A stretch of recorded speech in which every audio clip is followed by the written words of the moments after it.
In today's story, you very likely will at some point go, okay, I know where this is going.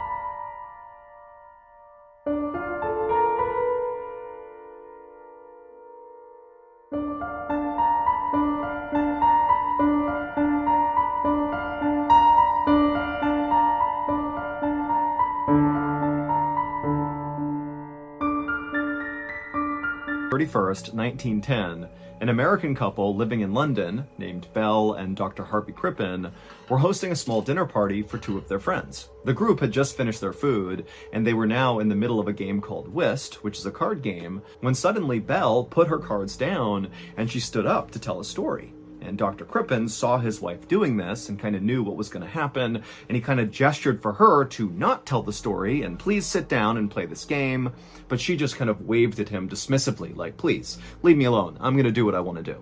Dr. Crippen sighed and just kind of sat back and let this happen. Anywhere they went, he knew his wife had to be the center of attention, and there was just nothing he could do. Dr. Crippen was a pretty passive guy who kind of got walked all over, especially by his wife. He was kind of little, he had big bulging eyes and huge glasses he wore, and his job was he basically sat inside of a dentist's office and mixed medicines for the dentist. And so he was just kind of like this anonymous, forgotten about guy that worked in a back office hidden from the world. Meanwhile, his wife, Belle, is like this beautiful woman, huge personality. She's an aspiring actress and singer, and everywhere they went, everybody loved her and basically didn't notice Dr. Crippen. Also, Belle would basically spend all of Dr. Crippen's money on her very expensive wardrobe. And so Dr. Crippen is just so annoyed. He's sitting on the couch and he's watching as Belle has now stood up in her big flowing pink evening dress, and she's regaling the guests with this big story of hers. And at some point, she just kind of transitions from telling the story to performing this bizarre song and dance routine that was this story. It's like she came up with a play in real time and performed it for the guests. And the dinner guests who were watching this performance, their names were Paul and Clara, they were totally entranced by what Belle was doing. They thought it was incredible. Paul and Clara were both theater people like Belle was. Paul was a former comedian, and Clara worked with Belle at their charity, which was called the Music Hall Ladies Guild. And so Dr. Crippen just kind of scowled as the two dinner guests applauded really loudly for Belle's big performance. And Belle, she smiled and kind of giggled and then sat down and said, "Thank you so much." And then, Dr. Crippen, he's thinking, okay, now that she's done with this performance, we can finally play the card game that I really want to play. But Dr. Crippen, after grabbing his cards, looked around and could tell that they were not going to play cards. The big performance by his wife had eaten up all the rest of their time, and now it was too late and the guests had to leave. Before Dr. Crippen could even stand up to begin picking up in the room to get ready for this visit to end, Belle, his wife, was demanding he go outside and get their guests a horse and carriage to bring them back home. And so Dr. Crippen just kind of put his head down and said, okay. And as he was walking towards the front door to get the horse and carriage, Belle yelled after him, "And don't get one of those cheap ones. Get an expensive one, a nice one." Dr. Crippen just kind of rolled his eyes but said, okay. And then he walked outside. But despite looking all over the place, there were no nice horse and carriages. It was just the kind of loud, rickety, bad ones that his wife did not want him to get. But after looking all over the place for a full hour and not finding a nice one, Dr. Crippen finally just had to hail one of the bad horse and carriages. He called them over and then he went back inside and he told the guests, okay, I got your horse and carriage. And so they came outside, and so did Belle. And Belle's looking at this carriage after this long delay, and it's this terrible carriage. And she just stares at Dr. Crippen, furious. The guests don't seem to mind. They just walk down the stairs, they get in their carriage, they say goodbye, and they take off. But the second Dr. Crippen had turned back around, Belle was already back inside their home. And so he knows, as soon as he goes in there, he's going to get yelled at. And so he went inside the home, and in the living room was Belle, arms folded, just staring at him, absolutely furious. And she began laying into him about not only how ridiculous it was that it took him a whole hour to find the carriage, and it was a terrible carriage, something she said not to do, and she told him that he was the reason their whole dinner party had been a total disaster. Even though Dr. Crippen was like, I think it went pretty well. But in Belle's mind, her husband was the reason this party had totally failed. He was boring, he didn't contribute anything, and she told him that she caught that he did not applaud nearly as loudly as Paul and Clara had for her big performance, and that really hurt her feelings. When Dr. Crippen just didn't say anything, he just kind of knew to keep his head down and let his wife talk, when that happened, Belle got so frustrated she kind of huffed and then turned around and walked over to the mantelpiece, and she took this framed photo that she shamelessly left up in their house that was of her former lover who she openly had had an affair with. It was this beautifully handsome, square-jawed prize fighter who, again, Dr. Crippen knew his wife had cheated on him with. And so Belle, she takes this photo and she holds it up and she points right at him and she looks at her husband and says, I can get any man I want. Look right here. I can get him if I want to. I don't need you. But Dr. Crippen was not affected by this. He was completely used to being treated this way by Belle. And so again, he just stayed silent and took what she was throwing at him. And so again, Belle gets even more frustrated because she's not getting a reaction from Dr. Crippen. She finally just goes, you know what? I'm going to leave you tomorrow. I'm done with you. I can't be with you. It's over. And again, Dr. Crippen just didn't react. I mean, this really was typical behavior for his wife, even this threat of leaving him tomorrow. She had done this before, but never followed through on it. It was just kind of like Dr. Crippen was her punching bag, basically 24/7. And so for now, all Dr. Crippen really wanted was for his wife to just stop ranting and raving so he could just go to bed. He didn't really care what she was saying. Frankly, he wouldn't even care if she did leave him the next day. He was totally unhappy in this marriage, as obviously she was, but he was so scared of scandal, he couldn't bring himself to divorce his wife. But if she actually followed through and left him, he'd be free. The marriage would be over and it would be her fault. And so Dr. Crippen just stood there waiting for his wife to finish, but it was clear she had a lot to say. Even after threatening to leave him, she just kept on laying into him about all his faults. And then at some point, Dr. Crippen just totally caught her off guard by interjecting and saying, hey, Belle, do you want some whiskey? And Belle just kind of stopped and stared at her husband inquisitively. And then it was like her whole mood changed. And she was like, actually, yeah, I'll take some whiskey. And so Dr. Crippen said, great, I'll go make it. And he walked over to the liquor cabinet and he poured both of them a drink. 2 days later, the members of the charity that Belle and Clara, the dinner guest, were a part of, the Music Hall Ladies Guild, they were all sitting in their office in London waiting to start their meeting. But there was a problem. Belle, who was their treasurer and therefore needed to be at this meeting, was not at this meeting. She was late and nobody knew where she was. And so after they sat in this office for a while, just waiting, they finally heard a knock on the door. And so one of the women got up, they opened up the door, and standing outside is Dr. Crippen's assistant, this young woman named Ethel, and she looked kind of frazzled and maybe a little bit out of breath, and she was carrying a letter and a package in her hands. And so Ethel would tell the woman who opened the door that she was here on behalf of Dr. Crippen and also Belle. And so the woman who opened the door said, okay, come on in. And so Ethel walked into the office and she placed the letter and the package on the table. And then she quickly turned around and left. After she was gone, the guild members kind of looked at each other confused and then just reached out and they grabbed the letter. They opened it up and they read it. And the letter was written by Dr. Crippen, and he was telling the members of this guild that unfortunately one of Belle's family members back in America had fallen ill, and so Belle had to go back to America and take care of this person, and she'd be gone for at least several months. And then when they opened up the package that Ethel had dropped off, that contained the guild's checkbook and also their ledger. That way they'd be able to go out and find a new treasurer to replace Belle. And so when they had finished reading this letter and seeing the contents of this package, the members of this guild just kind of looked at each other, not really sure what to do. It seemed odd that Belle had not told them she was doing this, that she had left without saying goodbye. But at the same time, it seemed like whatever she was dealing with in America was very serious. And so they decided the only thing they could do was to just hire a temporary treasurer and wait for Belle to come back. About 3 weeks later, Clara and the rest of the Ladies Guild members hosted their annual ball. And like always, they invited Belle, as well as her husband, Dr. Crippen, even though they knew, this invitation was kind of a formality because Belle was still in America. But Dr. Crippen would show up to this ball, and he would not show up alone, and it caused a bit of an outrage. On Dr. Crippen's arm was very obviously his date, Ethel, his assistant, the young woman who had dropped off that letter and the package to the members of the guild about Belle's sudden departure. Clara stared incredulously at Dr. Crippen and Ethel as they kind of swayed around the room dancing. I mean, Clara just could not understand what was going through Dr. Crippen's head. How could he possibly think it was appropriate to so openly cheat on his wife around all of his wife's friends and in such a public place? It just seemed unfathomable that anybody would do what Dr. Crippen was doing.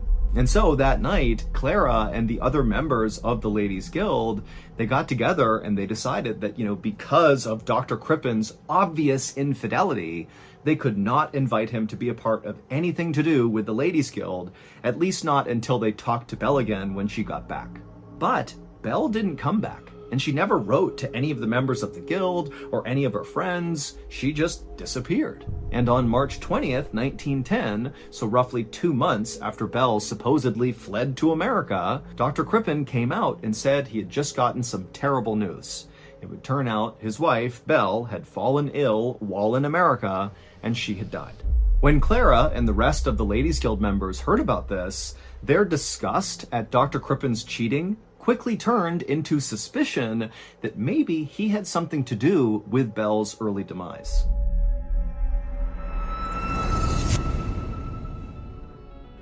As many of you may already know, 2 years ago we launched the Mr. Ballen podcast, and we actually launched it on Valentine's Day 2022, which was not intentional, but we decided to just kind of go with it, and eventually we began calling the release day Ballentine's Day. And last year, to commemorate Ballentine's Day, I hosted a live digital storytelling event, and it was totally awesome. It was very intimate, and I got to meet a lot of all you amazing fans of the strange, dark, and mysterious. And so for this year's Ballentine's Day, we decided we would just do that again. We would host another live digital storytelling event. The event is totally free. All you have to do is click the link in the description to join the official Mr. Ballen Discord server, and then once you're in there, there's all these prompts that'll get you all set up.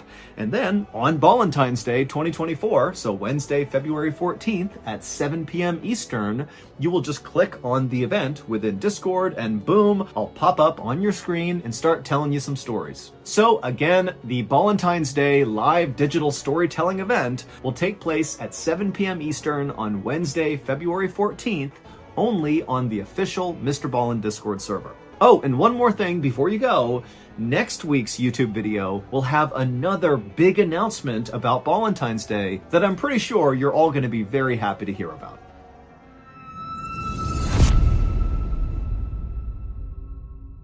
So one of the members of this guild went to the police and reported Belle missing. However, at first, the police were not inclined to pursue this case because from their perspective, there was no evidence of a crime committed here. All they knew was this woman, Belle, had died in America, supposedly from natural causes. And so the only thing that was contrary to that were Belle's friends who basically were saying, well, maybe she was murdered by her husband because her husband was cheating on her. And the police were like, that doesn't line up. Just because he was cheating on her does not mean he killed her. But Belle's friends continued to keep the pressure on police. And finally, after 3 months, the police would assign a detective. His name was Walter Dew. And Inspector Dew had been a detective for more than 20 years. And he had even worked on the very famous serial killer case, Jack the Ripper, and had been one of the people who actually found the last body, although the Jack the Ripper case had gone unsolved. But coming out of that investigation, Walter Dew had really developed a great reputation as a really good detective. And so to have him lead this case was a big deal. And so on the afternoon of July 6th, 1910, so roughly 5 months after Belle had gone missing, Inspector Dew, as one of his first things he would do for this case, went to Dr. Crippen's house to ask him about his wife. Now, Inspector Dew expected that Dr. Crippen would tell him the same story he had told everybody else about Belle, which is, she had to go to America to take care of this sick relative, and while she was over there, unfortunately, Belle passed away. But what Dr. Crippen ultimately told Inspector Dew was not that. Now, at first, Inspector Dew just asked Dr. Crippen a lot of basic questions about his wife. But Dr. Crippen seemed really awkward as he answered these questions. He actually almost seemed really embarrassed. And Inspector Dew clearly noticed this, but just kept on asking these routine questions and just allowed Dr. Crippen to act however he was going to act. But at some point, Dr. Crippen just stopped answering the questions altogether, and he paused for a minute with his head in his hands, and then he took off his glasses, he put them on the table, and then he looked up at Inspector Dew, and he said, I should just tell you the truth. Belle isn't dead.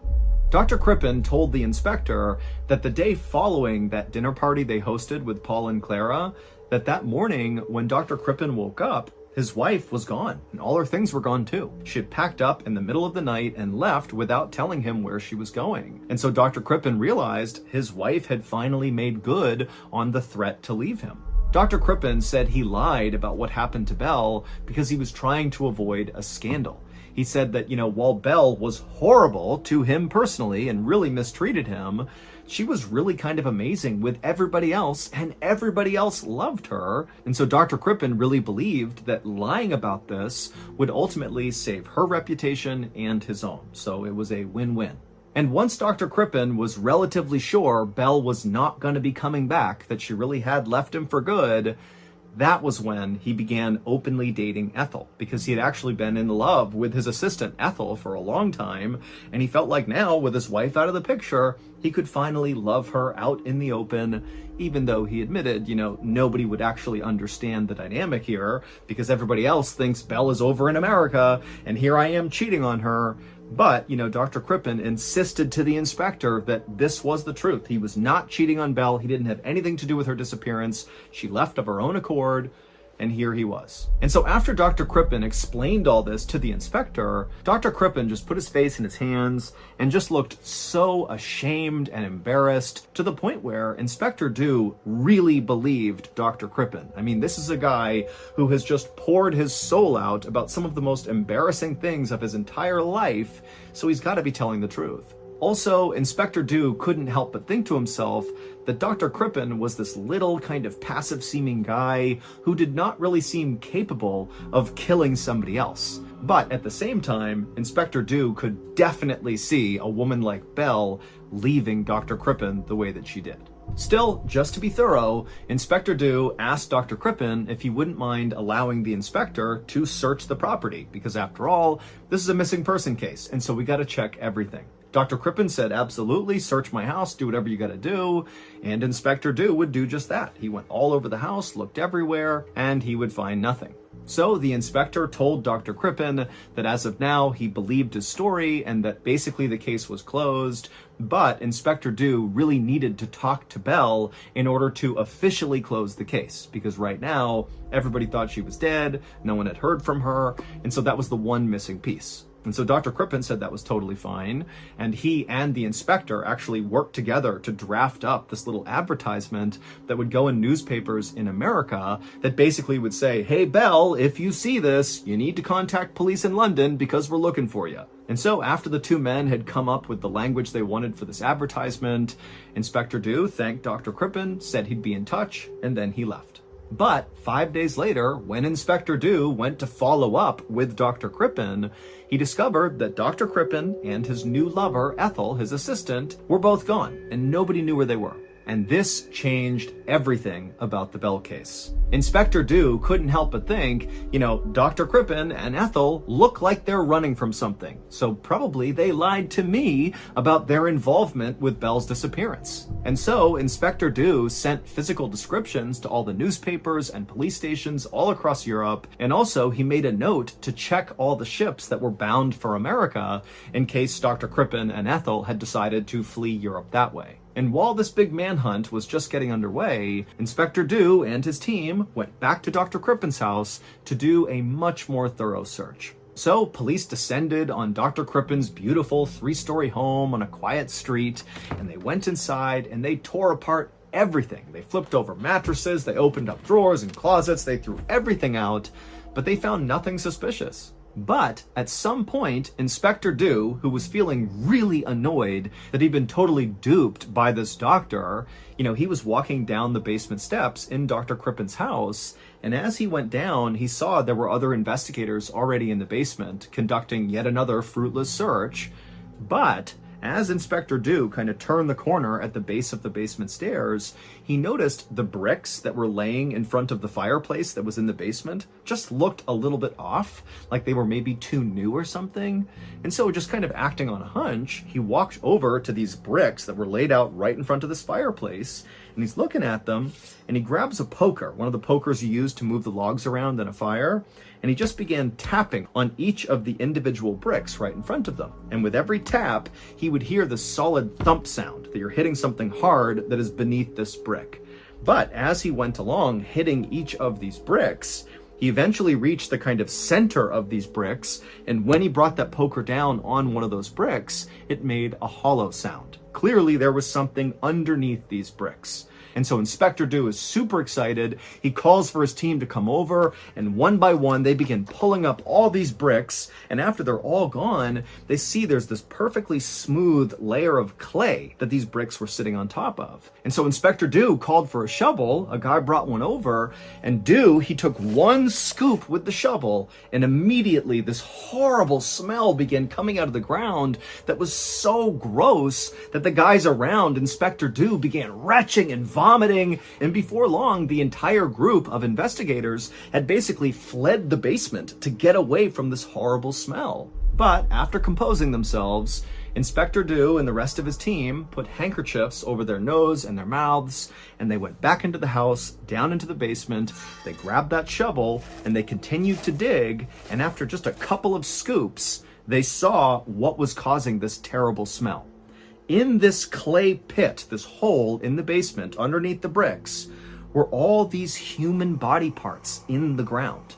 But there were no arms, there were no legs, there was no head. All you had were just the internal organs of somebody, and then also there was like a blanket of skin that looked like it had been extracted from somebody's body with near surgical precision. Now, the police could not, based on these limited remains, make an actual positive identification of who exactly this was, but they did find in this pit, along with the organs and the skin, were several strands of hair that matched Belle's. There were several pieces of pajamas that belonged to Dr. Crippen, and then also on that skin fillet they found, there was a distinctive birthmark on it that matched the one that Belle had. Also, investigators were able to determine that inside of the intestines that were found in this hole were traces of a particular kind of tranquilizer that in the weeks leading up to Belle's disappearance, Dr. Crippen was making that particular tranquilizer at his work. He mixed medicines for dentist offices. That was the tranquilizer he was working with right before Belle disappeared.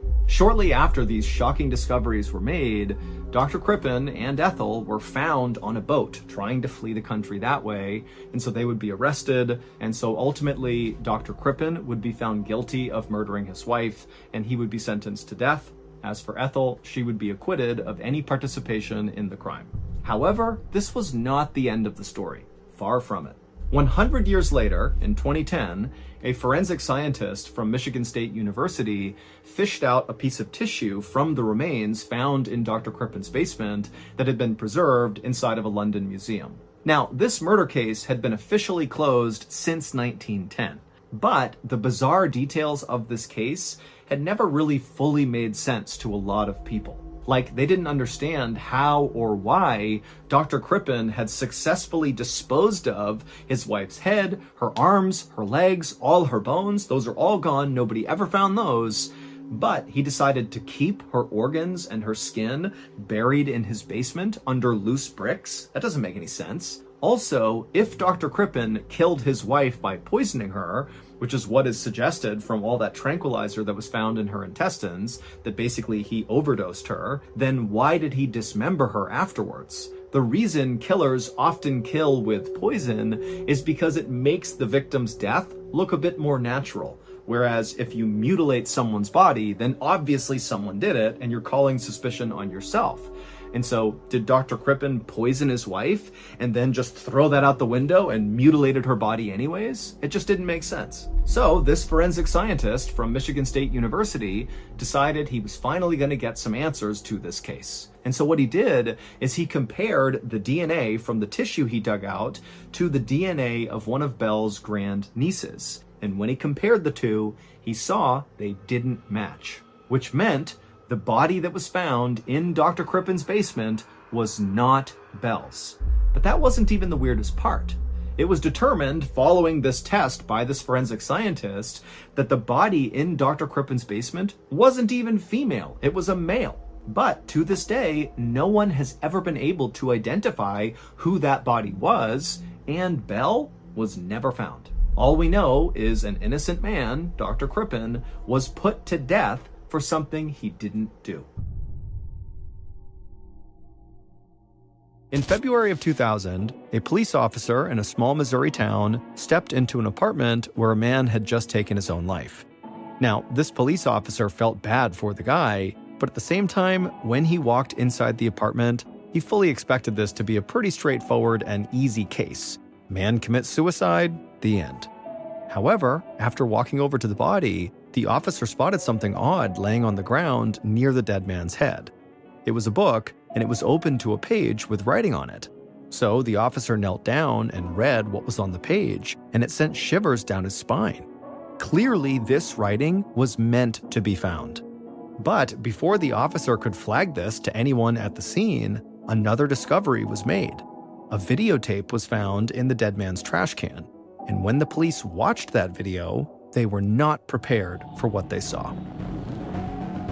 So that's going to do it. Be sure you check out our brand new Ballen Basics merchandise line over at shopmrballen.com. We got some really good stuff over there.